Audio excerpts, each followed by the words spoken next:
التعميم رقم 17 الصادر من وزارة العدل بخصوص وصاية الأم على طفلها عمل ضجة كبيرة وفتح باب واسع من الجدل والتأويلات والتفسيرات.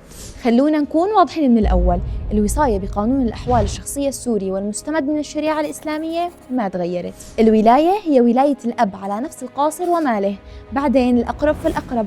كمان وصاية الأم ما تغيرت إذا كانت مستوفية الشروط وما فقدت أي شرط. وزارة العدل بتقول زمان كانت الأم مضطرة ترجع للقاضي الشرعي لحتى تاخذ قرار وصاية، وبعدها تروح على الهجرة والجوازات لتطالع إذن سفر للطفل. اليوم صار الأمر فوراً عند الهجرة والجوازات دون المرور بالقاضي.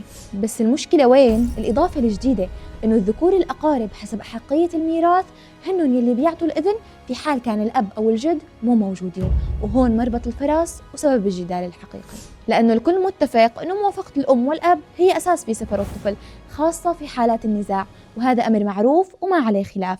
بس الاعتراض عم يكون إنه ليش أقارب ممكن ما يعرفوا الطفل أساساً يكون لهم أحقية يقرروا؟ ليش يكون صوتهم أعلى من صوت الأم يلي هي الحاضنة والمسؤولة اليومية عن الطفل؟ وبكل صراحة المشكلة مو بس بالتعميم، المشكلة بالقانون يلي صادر من سنين وعم يعطي أفضلية للأقارب على الأم بتقرير مصير الطفل.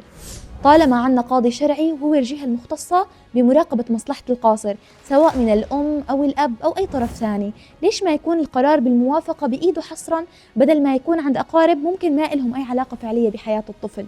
هون النقطة الأساسية، التعميم ما خلق مشكلة بس سلط الضوء عليها، وهذا الأمر لازم ينطرح في مجلس الشعب القادم من قبل ممثلاتنا من النساء يلي لازم يكونوا سندنا في إيجاد الحلول، وبالأخص إنه في كثير ملفات قانونية بتخص النساء والأمهات وناطرة من زمان.